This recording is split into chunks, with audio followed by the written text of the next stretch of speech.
Hello, आज म तिमीहरूलाई क्लास 12 को केमिस्ट्री को chemical bonding and geometry of molecule भन्ने च्याप्टर पढाउन गइरहेको छु। यसमा कोभालेन्ट मलिक्यूलको ज्योमेट्री डिटरमाइन गर्नको लागि यहाँ केही थ्योरीहरू प्रपोज गरिएको छ।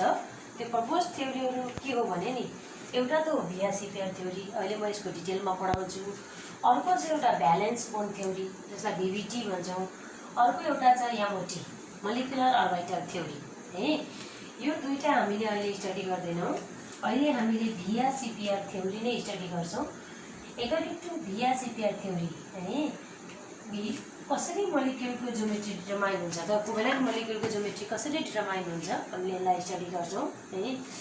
त्यसमा कोभालेन्ट मलिक्युलमा के हुन्छ, spatial arrangement of the atoms in a covalent molecules gives the geometry है। अनि त्यसमा डिफ्रेन्ट एस्पेक्ट्स अफ बोन्ड पनि हेरिन्छ हामीले। According to भिआरसीपीआर theory, there are some postulates है। पहिला सुरु हामीले भिआरसीपीआर थ्योरीबाट कोभालेन्ट मलिक्युलको ज्योमेट्री डिसाइड गर्नको लागि केही पोस्टुलेट्सहरूलाई लाइन बाई लाइन स्टडी गरौँ। फर्स्ट पोस्टुलेट छ, यहाँ मैले लेख्दा छु, the geometry of molecule depends on the total number of valence shell electron. Total number of valence shell electron pair around central atom in a molecule. भनेको covalent मलिक्युलको geometry केमा depend हुँदो रहेछ त, the valence shell electron pair around the central atom in a molecule है।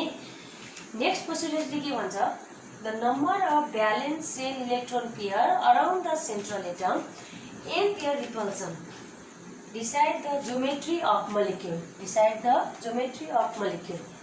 Molecules having 2, 3, 4, 5, 6 pairs of electrons around the central atom have linear geometry, trigonal planar geometry, tetrahedral geometry, trigonal bipyramidal geometry and octahedral geometry respectively. That means if central atom is surrounded by two pair of electrons, it has linear geometry with bond angle 180 degree. Linear geometry has bond angle 180 degree. If central atom is surrounded by three pair of electrons, it has trigonal planar geometry with bond angle 120 degree. If central atom is surrounded by four pair of electrons, it has tetrahedral geometry with bond angle 109.5 degree. Exactly 109 degree 28 minute हुन्छ, तर हामीले 109.5 degree लेख्छौँ है। Similarly, if central atom is surrounded by five pair of electrons, it has trigonal bipyramidal geometry with bond angle 90 and 120 degree. And if central atom is surrounded by six pair of electrons, it has octahedral geometry with bond angle 90 degree है। हामीले अहिले trigonal pyramidal geometry र octahedral geometry पढ्दैनौँ। Just हामी 2, 3, 4 pair को linear trigonal planner and tetrahedral geometry study गर्छौँ है। यो भयो भिआरसीपीआर थ्योरीको दुईटा पोस्टुलेट्स है। अर्को एउटा पोस्टुलेट्सले के भन्छ भने, if central atom in a molecule is surrounded by only bond pair of electron, it has regular geometry as expected। भनेको यही एक्सपेक्टेड, दुईटा छ भने लिनियर, तीनटा छ भने ट्राइगोनल प्लानर, चारवटा छ भने टेट्राहेड्रल है। But if central atom is surrounded by bond pair and lone pair of electron, the molecule will have distorted geometry। तर सेन्ट्रल एटमको वरिपरि बोन्ड पेयर अफ इलेक्ट्रोन छ भने ठिक छ, it has the regular geometry as expected, means 2 pair of electron linear geometry, 3 trigonal planar and 4 tetrahedral. But if central atom is surrounded by lone pair and bond pair of electron, it has distorted geometry। Distort कसरी हुन्छ, किन हुन्छ, म त्यो डिस्टर्टेडको पढाउँछु। फर्स्टमा म यसको पोस्टुलेट सधैँ छ है, नम्बर 4 र नम्बर 5 मा हामीले अर्को पोस्टुलेट लेख्न सकिन्छ। त्योभन्दा अगाडि म अब यो रेगुलर ज्योमेट्री कसरी हुन्छ त्यसको एक्जाम्पल चाहिँ पढाउँछु है त। यसको एक्जाम्पल बुझ्नको लागि हामीलाई फर्स्टमा हामी सेन्ट्रल एटमलाई 2 पेयर अफ इलेक्ट्रोन, सेन्ट्रल एटमको वरिपरि दुईटा pair of electron, bond pair of electron भएको एक्जाम्पल हेरौँ है। यसमा है यो अनुसार यहाँ हेर्नुहोस् कसरी हुन्छ। सुरुमा हामी एक्जाम्पल हेर्छौँ BeF2। सुरुमा हामी एक्जाम्पल हेर्छौँ BeF2। रेगुलर ज्योमेट्रीतिर जाउँ। रेगुलर ज्योमेट्री, डिस्टर्टेड ज्योमेट्री हामी पछि पढ्छौँ। रेगुलर ज्योमेट्री है। रेगुलर ज्योमेट्रीमा BeF2 र BeCl2 को स्ट्रक्चर उस्तै हुन्छ, त्यही भएर हामीले BeCl2 र BeF2 जुन नेम पनि हुन्छ है। पहिला सुरु यहाँ बेरिलियम हेरौँ है त। Beryllium is central atom. Beryllium is central atom. बेरिलियमको इलेक्ट्रोनिक कन्फिगरेसन के भयो त 2 2, किनभने बेरियम के एटमिक नम्बर 4 है 2 2। भ्यालेन्स सेलमा कतिवटा electron, the number of electron in valence shell 2 हो। अब त्यही भएर म यहाँ के लेख्छु, the number of valence shell electrons in BE atom, BE एटममा number of valence shell electron कति 2 हो। यहाँ कतिवटा, दुईटा फ्लोरिन छ, दुईटा फ्लोरिनले कति कन्ट्रिब्युट गर्न सक्छ, दुईटा है। The number of electrons contributed by fluorine हो। दुईटा फ्लोरिनले 2 भनेपछि 2 हो। अब total number of electrons around BE को वरिपरि अब कतिवटा भयो, 4। हामीले के पढ्दैछौँ, VRCPR थ्योरी। VRCPR को फुल फर्म के हो त, भ्यालेन्स पोस्टुलेट्सबाट पनि थाहा भइसक्यो, shell electron pair repulsion theory है। V for valence, E say S for cell, E for electron, P for pair and R for repulsion है। त्यही भएर हामीले इलेक्ट्रोनको पेयर हेर्नु पर्यो, अराउन्ड द सेन्ट्रल एटम कतिवटा पेयर छ, द्याट डिसाइड्स द ज्योमेट्री भनेपछि। अब टोटल पेयर के भयो त, टोटल पेयर अफ इलेक्ट्रोन्स कति भएछ त, 4 को 2। And according to VRCPR theory, if central atom is BeF2 is central atom. If central atom is surrounded by 2 pair of electron, it has linear geometry. With bond angle कति त, with bond angle 180 degree है। यसरी के हुन्छ त, valence shell electron पेयरले geometry decide गर्छ।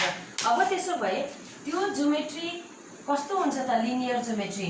दुईटा एटम छ, इनमा दुईटा एटम छ, ओके, सेन्ट्रल एटम एउटा छ भनेपछि लिनियरली 180 गरेर राख्ने के हो त, बीई यहाँ F1 साइड, अनदर साइड यहाँ 180 degree angle. So it has the linear geometry of BeF2, linear BeF2 है। बेरिलियम फ्लोराइड के हुँदो रहेछ त, linear geometry according to VRCPR। And in case of BeCl2 same हो, BeCl रिजन सेम हुन्छ, structure यो भयो 180 डिग्री है। यसैले हामीले BeF2 को त हेर्यौँ, 2 पेयर अफ इलेक्ट्रोन, सेन्ट्रल एटमको वरिपरि दुईटा पेयर छ भने, बोन्ड पेयर अफ इलेक्ट्रोन छ भने कस्तो ज्योमेट्री हुँदो रहेछ त हामीले हेर्यौँ है। अब हामीले हेर्छौँ अर्को example, 3 pair of, if central atom is surrounded by 3 pair of electron, it has trigonal planner geometry. And example is BeCl3 also है, boron trifluoride and boron trifluoride यसको एक्जाम्पल हो। ल BF3 मा हेरौँ न त हैन, BF3 मा एक्जाम्पल, बोरोनको इलेक्ट्रोनिक कन्फिगरेसन, बोरोनको एटमिक नम्बर कति 5 भन्छ, इलेक्ट्रोनिक कन्फिगरेसन 2 3 है। द नम्बर अफ इलेक्ट्रोन मैले टोटल लेखेँ है। अब the number of electron in boron atom, ल the number of valence shell electrons in boron कति 3 है। अब 3टा फ्लोरिन छ भने कन्ट्रिब्युट कतिवटा त, 3टै गरेर हुन्छ है। The number of electrons contributed by fluorine equals to कति 3, total number of electron 6, valence cell electron pair छ, so total pair of electrons around B atom, boron atom equals to 3. According to VRCPR, if central atom is surrounded by 3 pair of electron, it has trigonal planar geometry. Triangular planar भन्दा पनि हुन्छ, with bond angle 120 degree. त्यसो भए त्यो structure के हो त, यहाँ हेरौँ है। कस्तो हुन्छ त, ट्राइगोनल प्लानर ड्रा गर्ने, प्लेनमा ट्राइगोनल ड्रा गर्ने न हो हैन। B L fluorine A trigonal planar geometry with bond angle 120 degree. It is the trigonal planar geometry of BF3.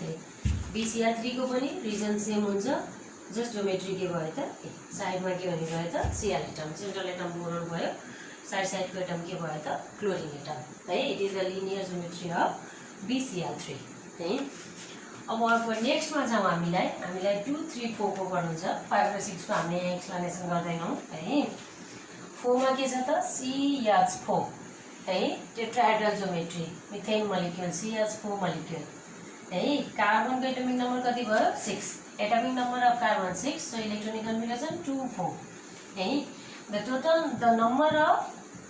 the number of valence shell electrons in carbon atom equals to कति 4 है चारवटा हाइड्रोजनले कति contribute गर्छ the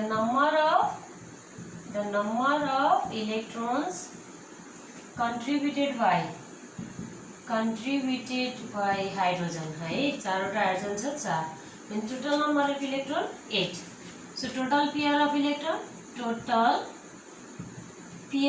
of electrons around carbon atom को वरिपरि कति हुने भयो त around C equals to कति 4 according to BRC pair theory if central atom is surrounded by 4 pair of electron it has tetrahedral geometry with bonding angle 109.5 degree exactly the 109 degree 28 minute हुन्छ तर पनि हामी यतिसम्म लेख्छौं है अब कस्तो हो त यो टेट्राहेड्रली चारतिर चारवटा हेड के भएको फेस भएको हैन टेट्राहेड्रल ज्योमेट्री है यसरी प्लेनमा ड्रा गर्दा हामीले कसरी 3 डाइमेन्सनल हुन्छ कसरी ड्रा गर्छ चाहिँ या त या यसरी लेखौं एउटा याच अलिकति भित्रपट्टि गएको याच एउटा बाहिरपट्टि आएको याच है यो याच है सबै यही याच बोन्डिङ एंगल के छ टेट्राहेड्रल भन्छ कस्तो ड्रा गर्न सकियो टेट्राहेड्रल ज्योमेट्री है बोन्डिङ एंगल कति छ त 109.5 degree it is the tetrahedral geometry of methane molecule है यसमा हामीले BRC pair theory अनुसार रेगुलर ज्योमेट्री को कुरा गर्यौं है नेक्स्ट भिडियोमा म डिस्टर्टेड ज्योमेट्री को बारेमा कुरा गर्छु अहिले यति नै धन्यवाद।